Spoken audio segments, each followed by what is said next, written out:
안녕하세요. 여기는 도시책방입니다. 2020년이 다가오고 있는데요. 여러분 2020년 어떻게 기억이 될까요? 2020년에는 혼자의 힘으로는 도저히 극복할 수 없는 여러 상황이 겹치고 또 겹쳤는데요. 너무나도 무기력한 상황에서 그 상황을 어떻게 대처하는지 그 반응을 보면 그 사람을 알 수 있는데요. 누군가는 낙심하고 누군가는 순응하고 또 누군가는 반항하고 저항하기도 하고요. 또 누군가는 해결점을 찾으려고 또한 협의점을 찾으려고 무던히 애를 쓰기도 합니다. 상황이 지나가기를 그저 묵묵히 기다리면서 자신의 일상을 성실하게 수행하는 사람도 있고요. 막연하게 관망하면서 기다리는 사람도 있습니다. 상황에 순응하는 것처럼 보여도 그 내심은 다 다릅니다. 아무 생각 없이 순응하는 사람도 있고요. 아니면 이게 나의 운명이겠거니 하고선 한 번쯤은 생각하지만 극복할 수 없기에 그렇게 따라가는 사람도 있고요. 충분한 생각 끝에 자발적인 선택이라고 얘기하면서 적극적으로 상황을 따라가는 사람도 있습니다. 그래서 우리는 어떤 상황에 처해 있는지에 따라 자신의 모습, 타인의 모습을 보면서 어떤 인간성, 성격, 자기의 모습, 타인의 관계, 가치관, 삶의 의미 이런 것들을 찾아갈 수 있습니다. 이걸 역으로 말하자면 내 자신을 알고 싶다, 아니면 타인을 알고 싶다, 내가 누구인지 내 삶의 의미를 찾고 싶다면 반드시 어떤 문제와 고민과 갈등의 상황이 필요하다는 거죠. 이 갈등은 나와의 갈등일 수도 있고요. 너와의 갈등일 수도 있고 아니면 내가 중거하고 있는 중거 집단과의 갈등 또는 사회와의 갈등일 수도 있습니다. 갈등이라는 건 부정적인 의미에서의 어떤 논란이나 다툼을 말하는 게 아니라 선택의 상황을 갈등이라고 저는 생각합니다. 신문제 사회, 나의 운명이 결정된 이런 사회에서는 갈등의 여지가 없습니다. 왜냐하면 선택의 여지가 없으니까요. 하지만 자유로운 선택이 가능한 사회에서는 갈등이 없을 수가 없습니다. 아주 간단하게 배달 음식을 시켜 먹을 때 배달 앱을 들어가면 솔직히 음식의 종류가 굉장히 많잖아요. 뭐 상점에서부터 여러 가지 골라야 될 어떤 선택적인 상황이 많고 그 많은 선택을 어떻게 골라야 할지, 나의 선택이 옳은지 여러 가지 갈등을 하게 되는데요. 만약에 그런 선택의 여지가 없다면 갈등 또한 없겠죠. 내가 먹을 게 딱 하나밖에 없다. 그럼 갈등하겠어요? 우리가 선택 앞에서 갈등하는 이유는 아주 간단합니다. 과연 나의 선택이 옳은 것일까? 라는 두려움이 있기 때문이죠. 내 선택에 대한 결과와 미래에 대한 두려움은 현재의 불안으로 바로 연결이 됩니다. 이렇게 현재의 불안을 어떻게 대처하느냐에 따라 또한 미래가 결정되죠. 이렇게 현재의 불안과 미래에 대한 두려움은 아주 깊게 서로 상호작용을 하는데요. 현재의 불안을 극복하기 위해 뭔가 적극적으로 발전적인 행동을 한다면 미래는 안정적일 확률이 굉장히 높습니다. 반대로 현재의 불안을 극복하지 않고 도피하기만 한다면 미래가 그렇게 멋질 수만은 없겠죠. 그래서 현재를 보면 미래를 조금은 가늠할 수 있습니다. 그런데 이런 고민 너무 불편하지 않나요? 막 너무 항상 진지해야 되고 어떤 의미를 찾아야 되고 생각이 많으면 많을수록 행동은 느려지고 머리는 무거워지고 복잡해. 이러다가 그냥 탁 나버리고 싶을 때 있잖아요. 고민 없이 그냥 선택한 대로 어떤 미래에 대한 불안 없이 내가 편안하게 살 수는 없을까? 정말 뭐 선택하는 것도 힘들고 선택 장애도 있고 고민도 싫고 다 싫어. 이럴 때도 있잖아요. 현재 지금 이 모습대로 행복하고 완벽하게 살 수는 없을까요? 고민도 생각도 없이 그냥 편안하게 그런 멋진 신세계를 올더 헉슬리가 1932년 그려냈습니다. 그 멋진 신세계로 안내해드리겠습니다. 멋진 신세계는 9년간의 파괴적인 세계전쟁 끝에 온 세계가 통합하여 이루어낸 단일 국가입니다.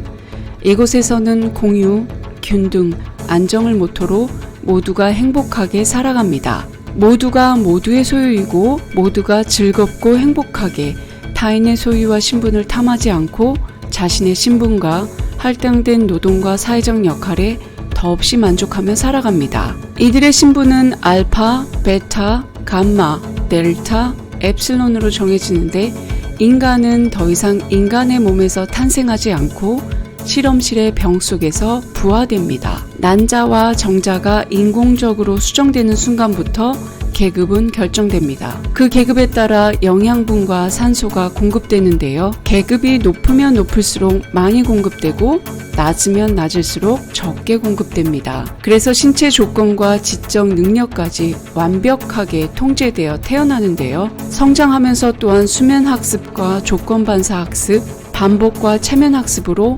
완벽하게 신분에 맞는 생각과 행동을 수행할 수 있게 태어납니다. 선천적으로 태어날 때부터 그 능력이 정해져 있기 때문에 만들어진 대로 태어나 생각하고 행동하기 때문에 갈등도 없고 고민도 없습니다.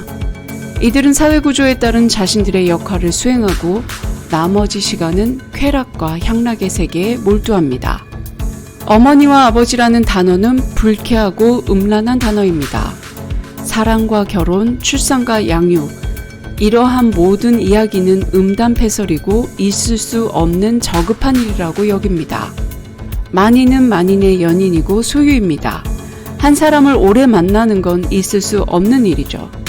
조금이라도 불편한 감정이 생기면 바로 소마라는 약물을 섭취해서 세상과 자신의 감정으로부터 차단해 불쾌하고 고통스러운 순간을 화학적으로 거세해버립니다.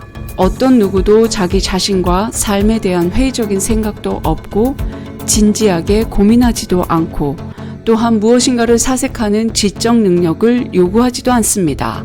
각각은 태어난 계급대로 사회적 능력을 발휘하고 자신의 삶에 대해 만족하고 순종하면서 사회 조직의 일부로 행복하게 살아갑니다.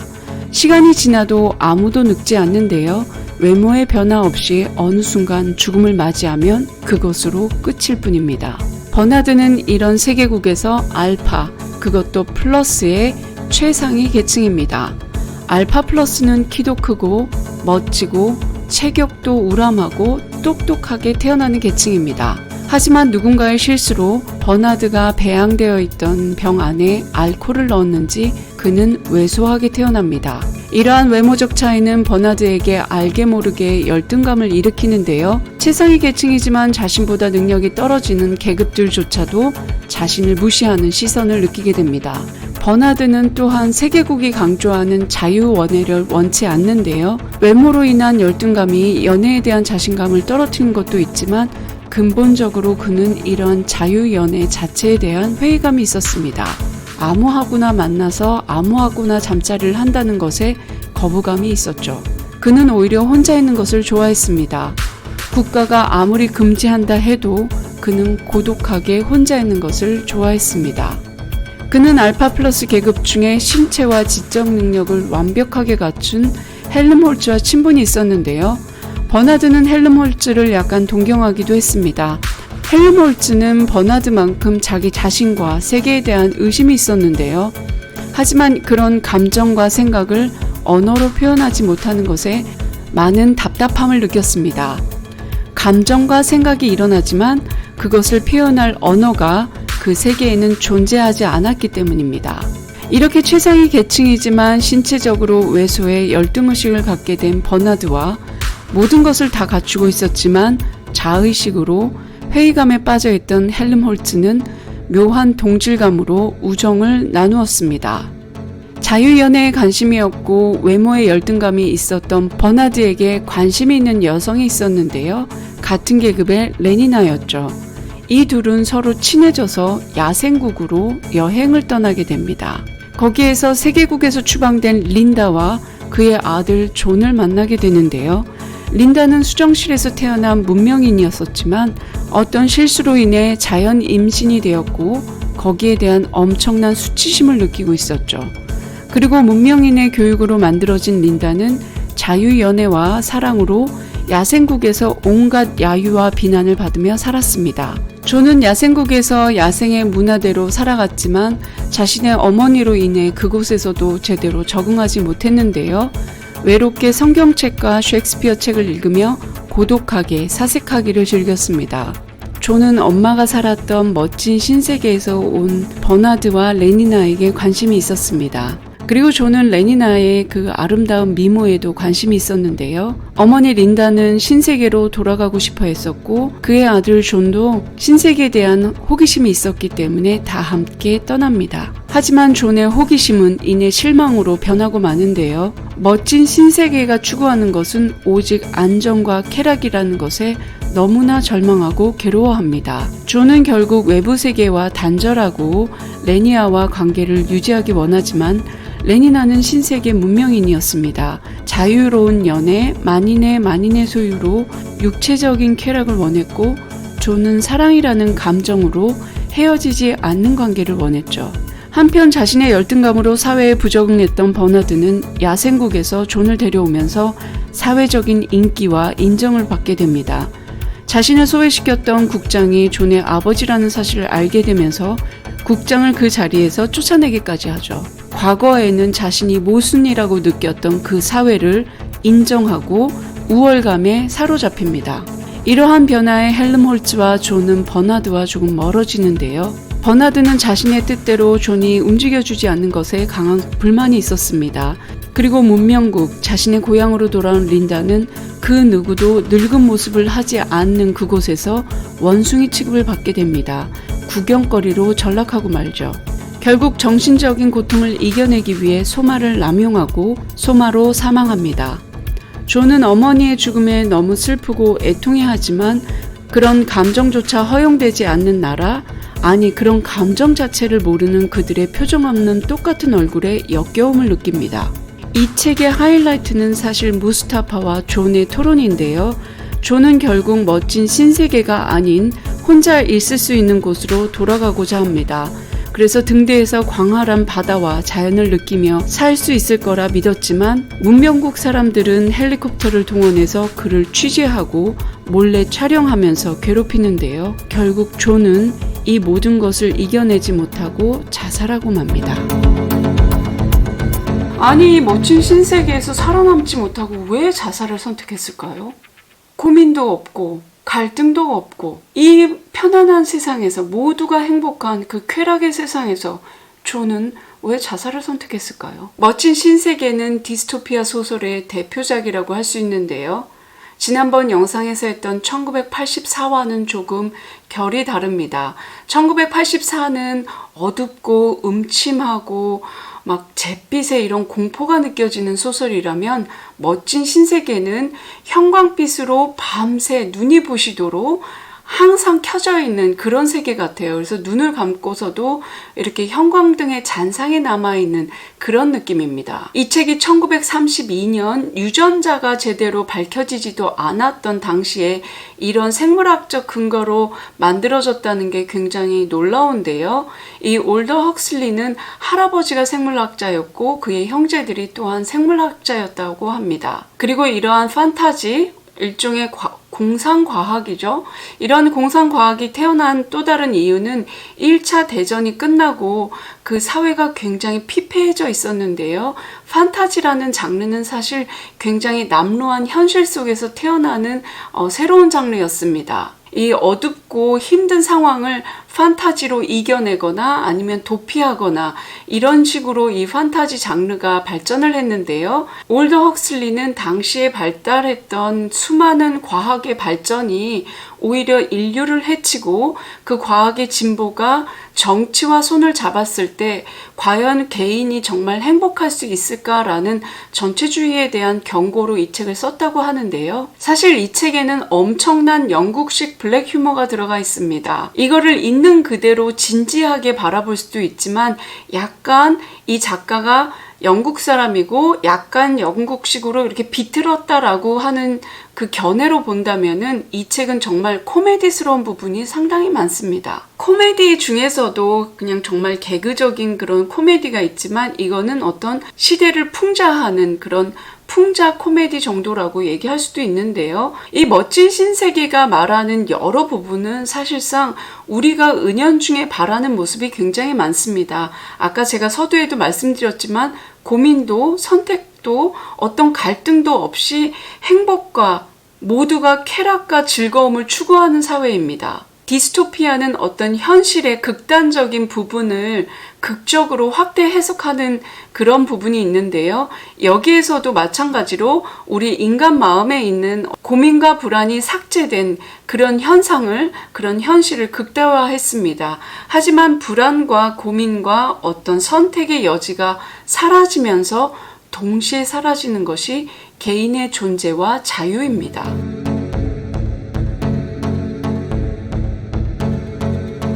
멋진 신세계를 얘기할 때 1984와 많이 비교를 하는데요. 1984 같은 경우에는 저희가 먼저 말씀드렸듯이 굉장히 어둡고 공포스럽습니다. 자유를 누리던 과거의 기억이 있는 인물들이 등장을 하는데요. 그들을 감시하고 통제하고 또 공포 정치를 벌입니다. 조지 오웰의 1984에서는 아주 대놓고 사람들을 감시합니다. 빅브라더가 너를 언제나 바라보고 있다 이런 식으로도 하고요. 곳곳에 있는 어떤 텔레스크린으로 이 사람들이 나는 너를 감시하고 있다, 나는 감시를 받고 있다 라는 것을 항상 의식하게 만들죠. 왜냐하면 1984년의 인물들은 자기의식이 있는 사람들입니다. 아무리 세뇌하고 아무리 어떤 공포 정치를 벌인다고 해도 자기 자각의식이 있는 사람들이기 때문에 계속해서 어떤 감시한다라는 그 신호를 보내야 하는데요. 하지만 멋진 신세계에서는 그런 자기의식 또는 자각의식이 있는 사람이 단 한 명도 없습니다. 자의식조차도 세뇌받고 학습되어서 태어났기 때문에 모든 것이 조건반사적으로 대답을 할 뿐이지 스스로 생각하고 사고하는 힘은 없는 인물들입니다. 이 멋진 신세계에서는 열등감에 빠진 어떤 버나드라는 사람이 존재하기는 하지만 어떤 삶이나 자기 자각의식, 생각할 수 있는 힘이 있는 사람은 결국에는 구세계, 그러니까 야생국에서 존이라는 인물을 데려와서 그들과 함께 대비하여 어떤 신세계와 구세계를 보여주고 있습니다. 1984에서는 그 주인공 윈스턴이 글쓰기로 반항을 하지만 이 멋진 신세계에서는 그 문명국이라는 곳에서 어떤 독서나 글쓰기에 대한 이야기는 나오지 않고 책을 읽는 사람은 야망국, 그러니까 그 존이라는 문명의 혜택을 전혀 받지 않은 그 사람이 성경책과 셰익스피어를 읽는 것으로 나옵니다. 1984는 대놓고 어떤 공포스러운 존재가 이렇게 등장하지만 멋진 신세계에서는 어떤 공포스럽거나 내가 피해야 되는 그런 대상이 전혀 나오지 않습니다. 멋진 신세계는 쾌락과 말초적인 즐거움이 가득한 세상입니다. 이것만 봐도 이 올더 헉슬리가 굉장히 심리적으로 이 묘사가 뛰어나다는 걸 알 수 있는데요. 사람들은 공포가 있으면 거기에 저항하기도 하지만 즐거움이나 어떤 쾌락의 유혹에는 쉽게 넘어간다는 걸 멋진 신세계는 이 인간들을 통제하지만 이 보이지 않는 통제, 아예 대놓고 통제를 하는 게 아니라 어떤 사회의 불안을 요소시키는 어떤 그 근본적인 인간성, 인간의 불안과 고뇌를 아예 태생적으로 그 싹을 아예 잘라버리는 거죠. 그러니까 굉장히 무서운 사회입니다. 끔찍하죠.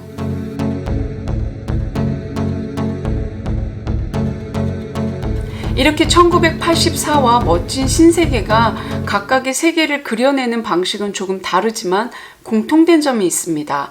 바로 바보 만들기 프로젝트입니다. 우민화 정책이라고도 하죠. 이 권력을 가진 자들은 이 국민이 생각하는 힘, 어떤 사고하는 힘, 판단하는 힘, 그래서 비판을 하는 그런 능력을 갖는 걸 굉장히 두려워하는데요. 그래서 이 1984나 멋진 신세계 이 두 세계관에서는 글쓰기, 독서, 생각하는 거, 이 모든 것이 금지됩니다. 결국 생각하는 능력, 판단하는 능력, 자신의 생각을 말로 표현하고 글로 써내는 이런 행위조차가 철저하게 금지가 됩니다. 그래서 어떤 누구도 그 체제에 반항하거나 어떤 사회적인 불안을 일으키는 갈등의 요소를 제거해버리죠. 이렇게 생각하는 힘을 뺏어버리는 우민화 정책으로서 구체적으로 1984에서는 빅브라더가 만들어내는 어떤 공영방송, 체제 찬양하는 방송을 끊임없이 시청해야 되고 어떤 공공의 적을 만들어서 어떤 내재된 된 국민과 어떤 시민의 불안을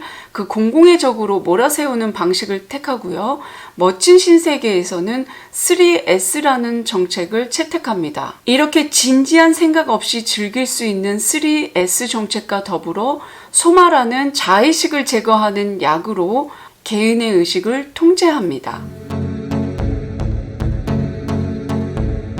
그렇다면 개인의식, 자의식, 자존감 이런 거는 어디서 오는 걸까요? 이건 너와 내가 다르다는 구별에서부터 시작합니다. 아이가 태어나고 어느 순간이 되면 낯을 가리기 시작하는데요. 그때 낯을 가린다는 건 엄마와 타인을 구별할 수 있다는 능력을 가졌다는 뜻입니다. 엄마를 다른 사람과 구별할 수 있다는 건 그 아기는 자신과 엄마가 다르다는 것을 인식할 수 있다는 뜻입니다. 이렇게 자신과 엄마, 그리고 엄마와 타인을 구별하면서 세상에 대해서 조금씩 알게 되는데요. 세상을 배운다는 건 나와 내가 세상과 떨어져 있다. 그렇기 때문에 구별할 수 있다라는 뜻입니다.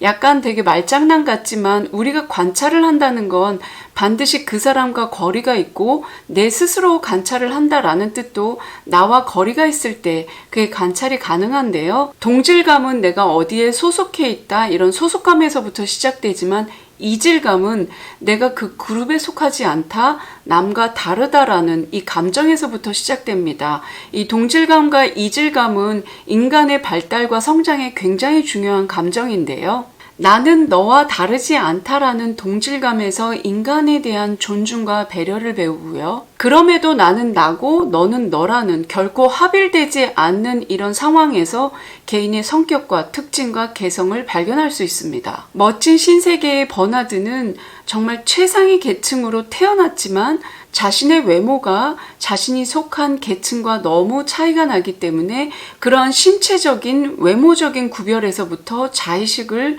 깨닫게 됩니다. 그리고 야생국에 있는 존은 야생국에서 태어났지만 결코 거기에서 적응하지 못하고 그들과 어울리지 못하는데요. 그러한 자신의 상황 속에서 존은 자의식을 깨우쳐갑니다. 그래서 그 멋진 신세계에서 그 똑같은 모습과 어떤 기계적으로 돌아가는 그런 일상 속에서 존은 정말 구토하고 싶다는 그런 역겨움을 느끼게 됩니다. 그래서 결국에는 나는 정말 혼자 있고 싶다. 그 신세계에서는 혼자 있는 것 자체를 이해를 못하는데 나는 혼자 있고 싶다라고 얘기를 하면서 그 등대로 도망가잖아요. 근데 그 혼자 있다라는 생각은 결국에는 내가 누구인지 나에게로 조금 집중하고 싶다라는 어떤 인간의 본성입니다. 그런 본성 자체가 거세대에서 태어났기 때문에 멋진 신세계의 사람들은 존을 결코 이해할 수가 없었죠. 존은 그렇게 수없이 똑같은 얼굴을 가진 사람들을 보고선 정말 구역질 날 만큼 역겹다고 얘기를 하는데요. 그는 그들에게 자유를 주겠노라 하면서 소마를 막 던져버리고 너희들은 자유의식이 있다, 자유의 영혼이다 막 얘기를 들고 이렇게 막 선동을 하고 설득을 하지만 결국 그들에게는 태어날 때부터 아예 자의식이나 자유에 대한 개념이 없기 때문에 오히려 존은 소외당하고 구석에 몰리고 맙니다. 남과 다르다라는 이 의식은 자신의 어떤 성격과 개성 발달에도 굉장히 좋지만 구별하는 게 지나쳐서 차별이 될 수도 있거든요. 이 경계점을 굉장히 조심해야 됩니다. 저는 이렇게 여행을 하거나 출장을 다닐 때 유럽의 대형 공항의 어떤 대합실에 이렇게 딱 앉아 있으면서 사람 구경하는 걸 굉장히 좋아했는데요. 어떻게 이렇게 똑같이 생긴 사람이 단 한 명도 없을까 이렇게 신기해하면서도 나 역시도 저 사람들이 그렇게 바라보겠지라는 그런 생각을 했었는데요. 이 세상에는 똑같은 사람이 단 한 명도 없습니다. 아무리 쌍둥이가 같은 유전자를 공유한다고 해도요. 그들은 자라나는 환경과 습관에 따라서 또 다르게 변하게 되고요. 그러니까 이렇게 나랑 똑같은 사람이 단 한 명도 없는데 이 사회가 어떻게 균일하고 갈등 없이 평화롭게 돌아가겠어요. 당연히 갈등과 타협과 어떤 설득과 이득과 계산 끝에 이 세상이 돌아가는 거겠죠. 이러한 갈등 요소는 당연히 사회적인 불안 요소가 될 수 있지만 동시에 사회적인 발전의 요소가 되는 것입니다. 하지만 이 모든 것이 사라진 멋진 신세계, 정말 멋진 신세계일까요? 인간의 행동을 결정하는데 가장 근본적인 두 가지가 있습니다. 바로 사랑과 두려움인데요. 사랑이라는 단어가 약간 어색하거나 오글거린다면 이걸 조금 긍정 또는 빛의 언어라고 얘기를 해도 됩니다. 사랑은 무엇인가를 품고 이해하고 배려하고 존중하는 감정이라면 두려움은 무엇인가 불안하고 걱정하고 분노를 일으키는 감정이기도 한데요. 이 두 가지 감정은 미래를 바라보는 태도에서도 나타납니다. 내가 지금 무엇인가를 좋아서 하는 일이 있고요. 아니면 미래에 일어날 무엇인가가 불안해서 두려워서 그렇게 하는 일도 있습니다. 두려움은 부정적이고 현재의 나를 인정하지 않는 감정이기도 한데요. 모든 종교는 이 신을 믿음으로써 두려워하지 말라는 이야기를 한데요. 이걸 역으로 해석하자면 두려움에 시달리는 사람이 많다는 뜻입니다. 인간이라면 당연히 두렵겠죠. 죽음이 두렵고 미래가 두렵고. 그래서 이 두려움의 감정은 사랑보다 더 즉각적이고 강력한 행동을 유발하는데요. 두려움이 없다면 인간은 생존하지 못할 수도 있습니다. 두려움은 생존 본능과 바로 연결이 되는데요. 두려움은 직관적으로, 즉각적으로 어떤 행동을 유발해서 결과를 만들어낼 수 있지만 인간을 진정 행복하게 만드는 감정은 바로 사랑입니다. 결과는 똑같지만 이것이 사랑에서 시작했느냐 아니면 두려움에서 시작했느냐에 따라서 그 과정과 그 느낌이 다 다를 수 있는데요. 이 멋진 신세계에서는 사회의 안정을 가장 우선순위로 꼽습니다. 그래서 무엇인가 두려워하는 어떤 개인들의 불안을 굉장히 극도로 혐오했습니다. 그래서 애초에 인간을 만들 때 두려움과 불안의 요소를 제거해 버리는데요. 그럼에도 불구하고 무엇인가가 불쾌하고 불만스럽고 어떤 의구심이 들고 부정적인 감정이 들 때면 소마라는 그 약품을 사용할 수 있도록 허가합니다. 하지만 이 두려움이 사라지면서 동시에 사랑이라는 감정도 사라집니다. 굉장히 아이러니한 게요. 사랑을 하면 모든 것이 다 사랑스럽게 될 것 같지만 사랑을 하게 되면 두려움도 반드시 따라오게 됩니다. 사랑하기 때문에 저 사람에 대한 걱정이 생기고 미래에 대한 불안이 생기고 그리고 이게 사랑으로 내가 극복할 수도 있지만 때로는 이게 어떤 집착이나 관심이나 질투나 이런 여러 가지 감정을 유발하거든요. 이러한 사랑과 두려움은 인간관계 속에서 만들어지는데요. 인간관계의 가장 기본이 되는 부모와의 관계 속에서 사랑과 두려움을 겪게 됩니다. 부모의 양육 태도, 부모와의 애착 관계를 통해서 그 개인의 성향과 성격이 결정되기도 하는데요. 이 멋진 신세계에서는 사랑이라는 감정이 전혀 느껴지지 않습니다. 모든 것이 인위적이고 모든 것이 어떻게 조작된 어떤 만들어진 쾌락의 세계이기 때문에 인간 본연이 느끼는 사랑의 감정이 전혀 느껴지지 않습니다. 사회의 안정을 위해서 불안을 제거하고 두려움을 제거하니까 결국에 사랑이라는 감정조차도 사라지게 된 거죠. 우리 인생에는 희노애락이 있습니다. 저는 어른이 되고 나서 이 인생의 모든 감정이라고 얘기하는 희노애락에서 왜 사랑이 빠져 있을까 이런 생각을 했어요. 모두가 사랑이 가장 중요하고 저 역시도 사랑이라는 감정 없이는 살 수 없는 사람인데 왜 인생을 그렇게 많이 산 사람들은 희노애락에서 사랑이라는 감정을 넣지 않았을까 생각했었거든요. 근데 어떤 사랑이라는 관계에 사랑의 감정을 거치고 나니까 희노애락이 모두 합쳐졌을 때 그것이 사랑이 되는구나 라는 걸 느꼈습니다. 어디까지나 제 경험이긴 한데요. 이 희노애락이 사랑 그 자체가 아닐까 생각했습니다. 사랑이라는 감정이 결코 쾌락과 즐거움만 있는 게 아니라 두려움과 부정적인 감정도 반드시 있게 마련이거든요. 어떤 부정적인 감정을 또 사랑의 감정으로 극복하는 게 그 모습이겠지만 그 과정 속에는 반드시 어떤 이 업스 앤 다운도 있고요. 밝고 어두운 그 명암도 있기 때문에 내가 사랑을 하면서 무조건 즐거운 것만 찾아간다? 그건 아마 쾌락과 어떤 욕망의 전부가 아닐지 이런 생각을 해봤습니다. 멋진 신세계.